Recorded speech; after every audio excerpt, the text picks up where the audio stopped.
Well, hey, folks, it's your old pal King Waspinator here, and welcome back to Total Party Skills. I'm just going to make a brief video where I'm going to lay out what I consider scientifically and utterly unbiased the three best campaign/adventure modules for 5th edition Dungeons & Dragons, with two honorable mentions. Tying for third and second, it's really hard to pick which one of these two is above the others because I've yet to have a chance to actually run either two. So my opinion on them is based just entirely on reading them and just kind of going through my head how it would play out.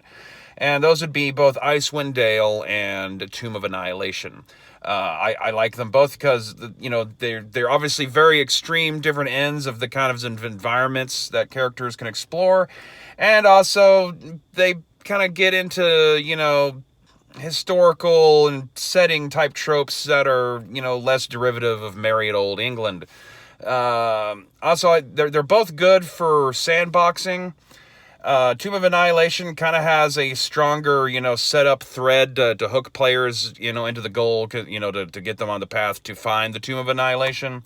Although I personally find the little landmass of Chult that they have mapped out, and some of the various things going on with the various factions that are trying to exploit the land. There's lots of different bridges to get people playing and wandering around and exploring and involved in the things going on in the setting presented in Tomb of Annihilation.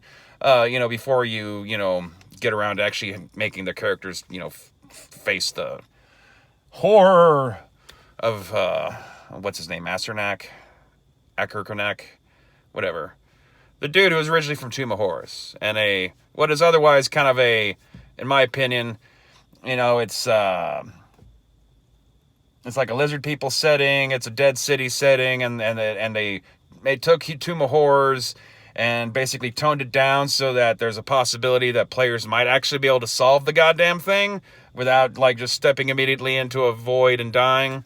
So I appreciate a lot of stuff about Tomb of Annihilation. Icewinddale, similarly. Yeah, it's a good little sandbox area.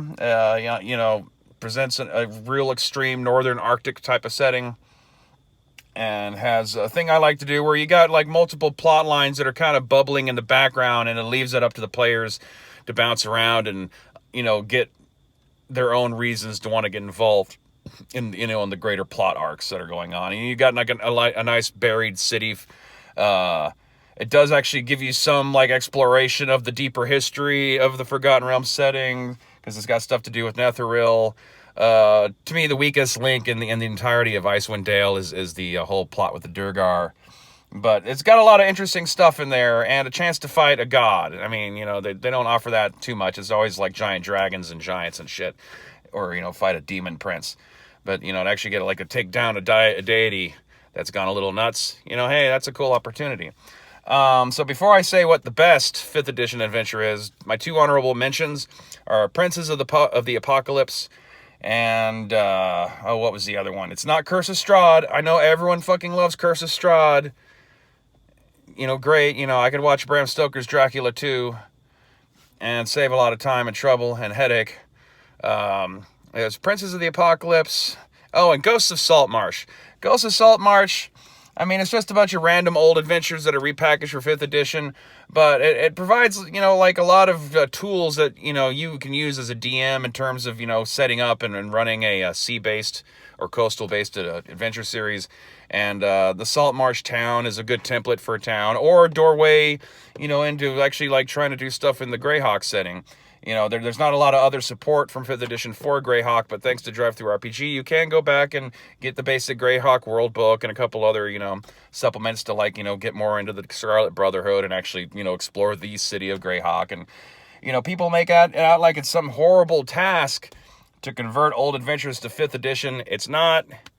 It might take you a couple hours of homework to cross-reference and find, the modern version of what, the old module says to put in there, and balance it out so it's still roughly for the same level and mix of characters. But it's not that hard. I mean, these are essentially all the same rules. They're just evolving over time. And Prince of the Apocalypse, like